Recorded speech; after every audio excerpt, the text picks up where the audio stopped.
核心基本面为基础，大趋势为前提，欢迎大家持续关注黄格品财经。有这么一只股票，君达股份2017年上市，最低点位是10块3毛钱，仅仅只过了5年时间，朋友们，经过了80%的时间睡觉，然后呢20%的时间上涨，直接从这个地方呢涨到这个最高峰163元，达到了10倍，累计5年一共是达到了16倍。到底是价值驱动的上涨，还是另外的因素？我们今天呢就来给大家解读一下，也希望大家能够学习到一些其中的规律啊。企业刚开始属于汽车产业，做得不温不火，对应的业绩也是非常的差，赚钱基数很小。转型光伏以后，业绩出现了扭亏。那么大家都知道，当你这个盈利基数非常小的时候呢，突然在第2年、第3年呢出现了一定的盈利，比如说像它今年的上半年盈利了2.7个亿，2.7个亿在整个 A 股里面的基数并不算是特别大，但是这个数据恰恰在增长率方面高得惊人，总收入达到了644%，净利润达到了885%。我们 A 股从来不乏炒作，那么当散户知道这样的一个业绩的时候呢，自然也就蜂拥式的进去了啊。那么这是其中一个上涨的驱动力。再一个的话呢，大家可能没有留意啊，我们曾经讲过，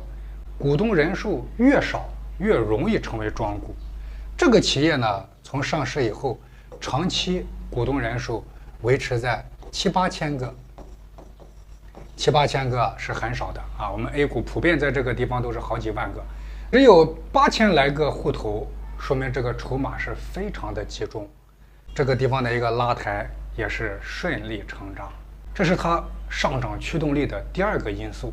这段时间连续性的暴力拉升，我们在之前是看不到这条消息的，在这个位置上释放消息，朋友们要小心。小心在这个位置上给你画大饼啊！股票现在对应的 PB，